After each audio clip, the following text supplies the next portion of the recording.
RCB ತಂಡದ ಮಾಲಕತ್ವ ಬದಲಾಗುತ್ತೆ ಅನ್ನೋದರ ಬಗ್ಗೆ ಕಳೆದ ಹಲವು ತಿಂಗಳಿಂದ ಚರ್ಚೆ ನಡೀತಾ ಇತ್ತು. ಈಗ ಅದರ ಸೂಚನೆಯೂ ಕೂಡ ಸಿಗ್ತಾ ಇದೆ. ಆರ್ಸಿಬಿಯ ಮಾಲಕತ್ವ ಬದಲಾಗುತ್ತೆ, ಆರ್ಸಿಬಿ ತಂಡ ಸೇಲ್ ಆಗುತ್ತೆ ಅನ್ನೋ ಸೂಚನೆ ಸಿಗ್ತಾ ಇದೆ. ಕಾಲ್ತುಳಿತ ಪ್ರಕರಣ ನಡೆದ ನಂತರ ಬೆಂಗಳೂರಲ್ಲಿ ಪಂದ್ಯಾಟ ಆಡೋದಕ್ಕೆ ಆರ್ಸಿಬಿ ಹಿಂದೇಟು ಹಾಕ್ತಾ ಇದೆ. ಈ ಮಧ್ಯೆ ಆರ್ಸಿಬಿಯನ್ನ ಮಾರಾಟ ಮಾಡೋದಕ್ಕೆ ಡಿಯಾಜಿಯೋ ಅಂದ್ರೆ ಈಗಿನ ಮಾಲಕತ್ವ ಮುಂದಾಗಿದೆ. 18,000 ಕೋಟಿಗೆ ಸೇಲ್ ಮಾಡುವಂತ ಪ್ರಯತ್ನದಲ್ಲಿದೆ. ಇನ್ನು ಪುಣೆ ಉದ್ಯಮಿಯ ಪಾಲಾಗತ್ತಾ ಆರ್ಸಿಬಿ ಅನ್ನೋದು ಸದ್ಯಕ್ಕಿರುವಂತ ಪ್ರಶ್ನೆ. ಯಾರು ಅಂತಂದ್ರೆ ಸೆರಮ್ ಇನ್ಸ್ಟಿಟ್ಯೂಟ್ನ ಸಿಇಒ ಆಧಾರ್ ಪುಣವಾಲಾ.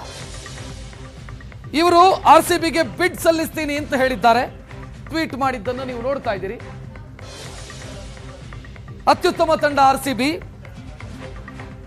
ಅತ್ಯುತ್ತಮ ಬಿಡ್ ಸಲ್ಲಿಸಿದ್ದೀನಿ ನಾನು ಅಂತ ಅವರು ಟ್ವೀಟ್ ಮಾಡಿದ್ದನ್ನ ಕೂಡ ನೀವು ನೋಡ್ತಾ ಇದ್ದೀರಿ.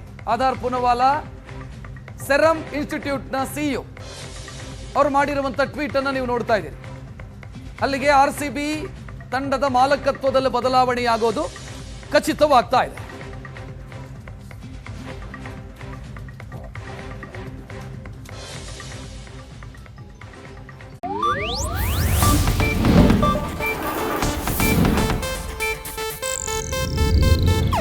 ಇದು ಏಷ್ಯಾನೆಟ್ ನ್ಯೂಸ್ ನೆಟ್ವರ್ಕ್ ಪ್ರಸ್ತುತಿ.